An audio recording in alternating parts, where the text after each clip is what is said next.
Bonjour tout le monde. Good morning and welcome back after your half-term holiday. Hope you've had a lovely holiday. I'm reading a book at the moment and it's called 4,000 Weeks. And it's called 4,000 Weeks because if you live to the age of 77, which is the average age for people to live to, if you live to the age of 77, you will have lived for approximately 4,000 weeks. And each one of those weeks is very precious and very special, and you will never ever get that week back. So interestingly, I hope you've had a lovely half-term week, and I hope you spent it well, and I hope you spent it wisely, doing things that you love to do and things that you enjoy and things that are precious to you and your family. But similarly, moving forward, the week ahead of us, the first week back of our new half term, is one of those 4,000 weeks, and it's a week that you need to spend wisely and you need to enjoy and you need to see it as precious, because again, the week ahead of us, once it's gone and it's never to be returned. So let's make sure we use our weeks wisely, the 4,000 of them that we hope we're going to have. So I hope last week was special, but I hope this week is going to be special too. And again, as we move around school, I want us to be thinking about how we can make this world special, how we can make this week special. And we can make this week special if we live by our theme. Be the change that you wish to see in the world. Your dreams can come true, but you've just got to have the courage to pursue them. So this week you need to do something that will help you get nearer and nearer to that goal that you wish for yourself, and be the change that you want the world to have. I'm going to talk to you a little bit later about a story about something that I want to see a change in the world. But before we do that, remember, we always think about our composer in the spotlight, don't we? So I'm going to show you 3 slides, and those are our composers that we have already studied this year. Who can remember what they are? Let's just make sure the slides work. Let's move this one forward. So who was our first composer in the spotlight when we first came back in September? Can you still remember who this composer was? When was he born? When did he die? What instruments did we often hear from the music we listened to? Can you still? And then, after we came back in October, our next composer. Now this probably is the one that we know the most about. This is the one we studied really well. And it's the one I've been asking you questions about around school. Can you name one of his pieces of music? It says here, but I've been asking you to name 6 of them. Who is this? When was he born? When did he die? What was the period of music called? Who taught him to read and play music? What instrument could he play at the age of 3? And can you name 6 of his pieces of music? I know a lot of you can.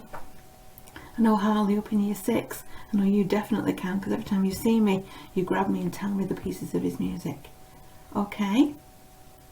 And then last half term, I'm going to give you some clues on this one. So last half term we studied Chopin, didn't we? The composer we studied last half term was Chopin. I'm hoping without any prompts you could remember the first 2. But this one was only last term, so this is Chopin. What kind of music did he write? What did we hear a lot of in his compositions? Well, he was one of the greatest piano romantic composers of all time, and a lot of the music that we heard when we were listening to Chopin was his piano music. Now if you can't remember all those facts, okay, I might let you off, but actually it's important that you can still remember all those facts. Remember those facts about those 3 composers that we have already studied. And as I walk around school, I could be asking you questions about any one of those three at any time. When I come into your classrooms, be ready. Sit on your hands and be prepared for me to simply cold call one of you and say, can you name the composer from the first half term? Can you name any pieces of music from Mozart? Who was this composer? Who did we study last half term? Be ready with those answers. But we're going to move on to our composer for this half term. And here he is. We're going to be listening and looking at the work of George Gershwin. Say that, George Gershwin. He's our composer for this half term. Are you ready to learn something about him? George Gershwin was born in 1898 and died in 1937. Again, he didn't have 4,000 weeks worth of life. He was 39 when he died. If he was born in 1898 and died in 1937, he lived for 39 years. So he didn't experience the 4,000 weeks that I've been talking to you about, but he certainly made the most of his weeks, because he did and achieved a lot in the life that he had. He was an American composer,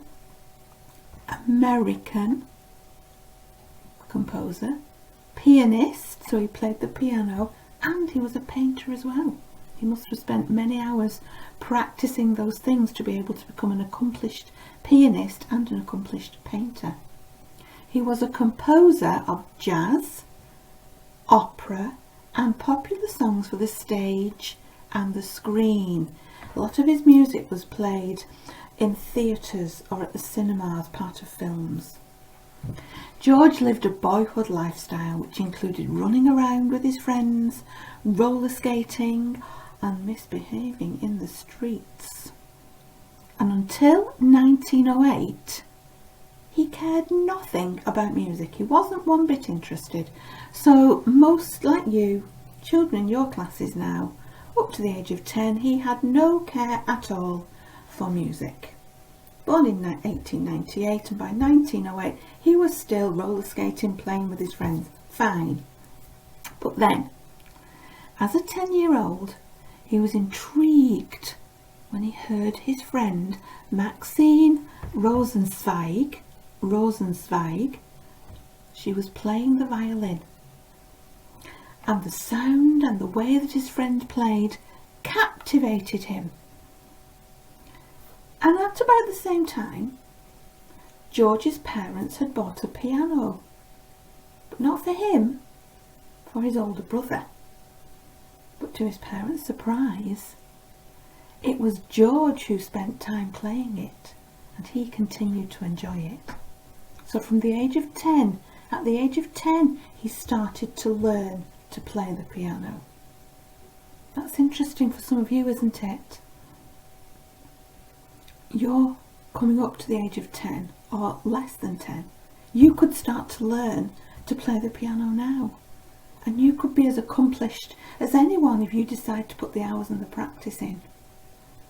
We're going to listen to one of George Gershwin's compositions now. It's called Rhapsody in Blue. And I'm going to show you somebody playing it on the piano, actually playing the music. And I want you to think, how many hours of practice has this pianist put into learning how to play the piano? How many hours of dedicated, purposeful practice has he put in to be able to do what you're about to see him do? Now, it's not George Gershwin playing the piano, it's a pianist. But he's playing the music that George Gershwin wrote. And George Gershwin, of course, was able to play this piece of music. He wrote it. But this is somebody else playing it, but it's playing George Gershwin's, and it's called Rhapsody in Blue. But just look at the person's hands as they're playing the piano. Look at how they move and how well this person plays, and just think, this could be you. If you decide to dedicate some time to learning how to play the piano. So, let's listen to Rhapsody in Blue, and then we'll come back and I'll tell you the story of how I want the world to be different. So here's George Gershwin's Rhapsody in Blue.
Okay, so that was George Gershwin's Rhapsody in Blue. One of the questions Miss Porteous wants us to think about when listening to that piece of music is, what is the tempo of that piece of music? So if you see Miss Porteous around, you need to talk with her about the tempo of that piece of music, because that's what we're thinking about this week. Okay though, but back to our theme. Be the change you wish to see in the world. I'm going to read you a story about a fox and a goat. And at the end of the story, I'm just going to talk to you about what I think is wrong with what happens in this story, and how I think the world could be a better place if the fox made a different decision towards the end of it. So the fox falls down a well, and he commandeers the help of a goat to help him to get out of the well, because being in the well is a horrible predicament. It's not a nice place to be. The fox is trapped down at the bottom of the well, and it's horrible, and he doesn't like it. And the world isn't great because he's trapped at the bottom of a well. So he needs to get out, and he asks a passing goat to help him.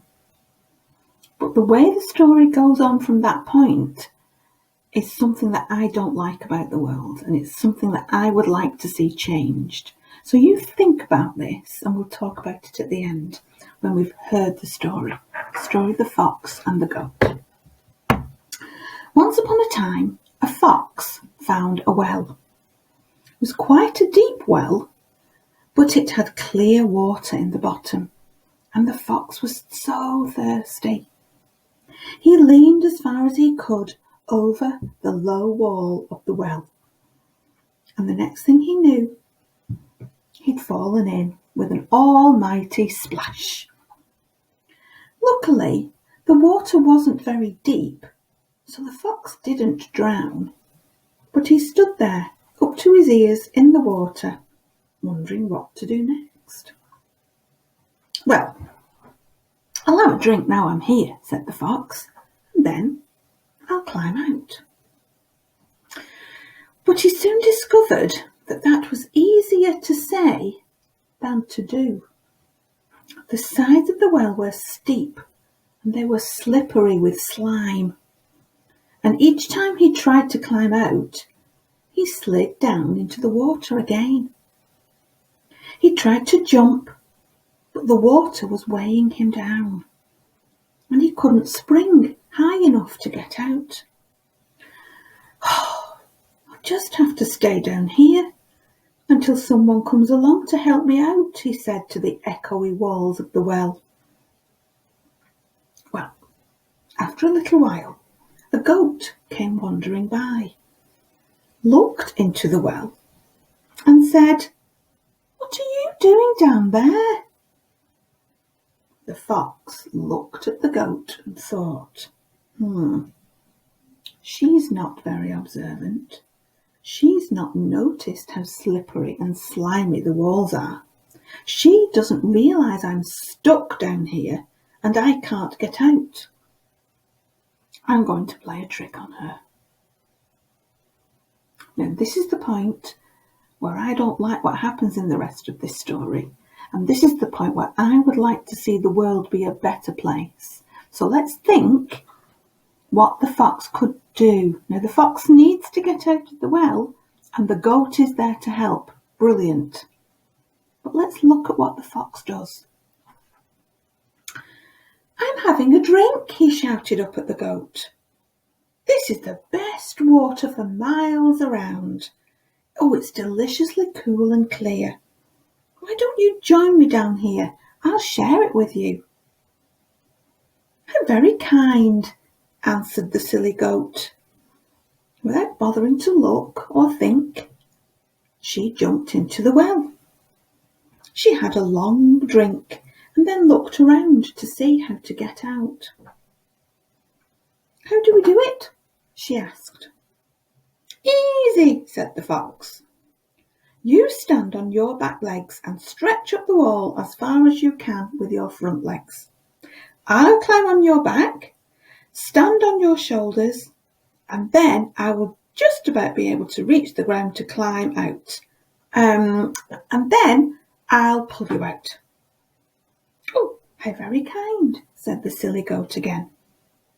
But she didn't notice the mischievous glint in the fox's beady eye.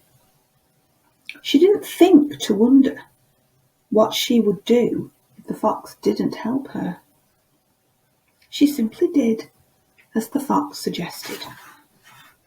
She stood up on her hind legs, stretched her front legs as far up the slippery walls as she could reach, and the fox climbed on her back, stood on her shoulders, gripped the edge of the well with his paws, and hoisted himself out. Then he ran away, across the field as fast as his legs would carry him, shouting, "Next time be a bit more observant. Look before you leap, you silly goat." And the poor goat was left standing there in the water at the bottom of the well for the rest of the day. But luckily, just before dark, a man came by and pulled her out. Now that's a story in the book that I'm using. That story said, use that as an example of look before you leap. Be observant. The story is meant to be about the goat learning a lesson. But actually, why should the goat have to learn a lesson? I would like the world to be a better place in the sense that the fox was stuck, the fox needed help. The goat came by and offered to help. Why should the goat be wrong for doing that? The goat did a lovely, lovely thing, and the goat is right, in my opinion. The goat hasn't got a lesson to learn about being observant. The goat did the right thing. The goat offered to help the fox. And then the goat went down into the well and the fox got out. In my opinion, in that story, it's the fox that's wrong. The fox had a kind act done for him. The goat was lovely and kind, and then the fox ran off and didn't help. It's not the goat that needs to learn the lesson, it's the fox. The fox was treated with kindness. So actually, I believe the fox should have shown kindness in return.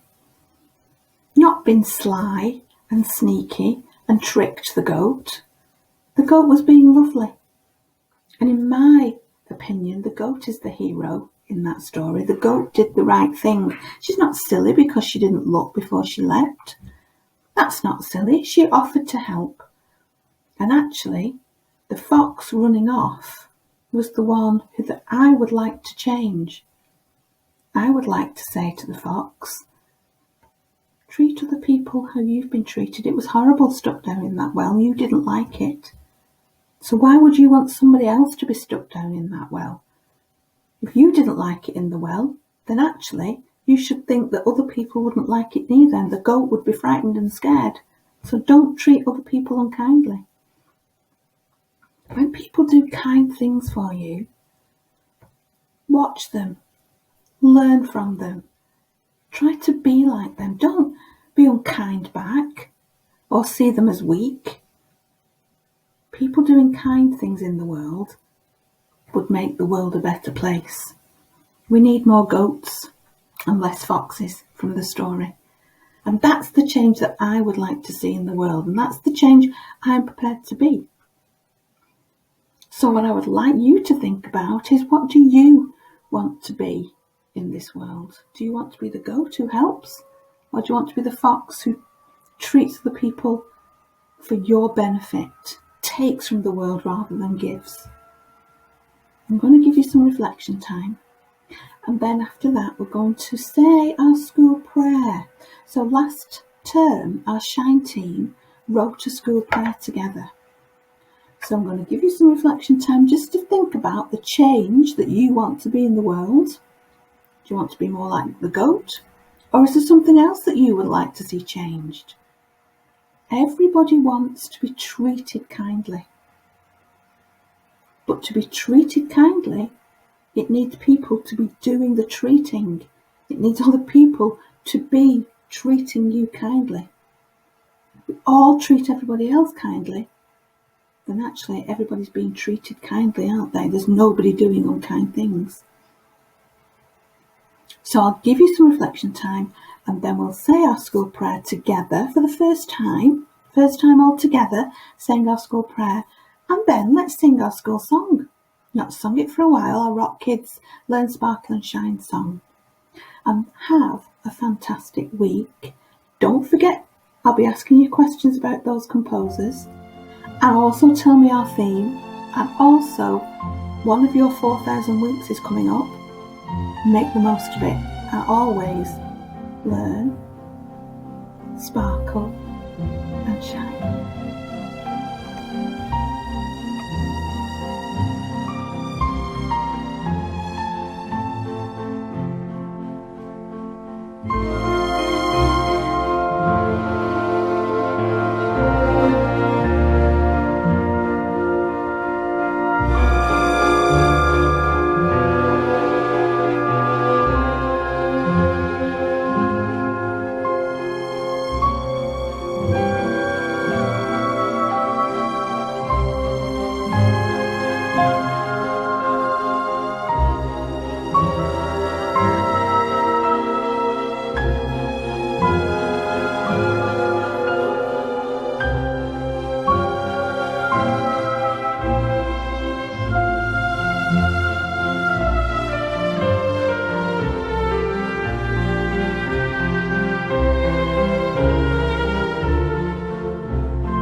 Let's say the St. Peter's School prayer, written by the Shine team together. Dear Lord, we praise you for creating the universe and everything in it. Thank you for making us unique and special. Thank you that Jesus will be with us no matter what. We are sorry for the bad things we have done. Please forgive us and help us to learn from our mistakes and follow you.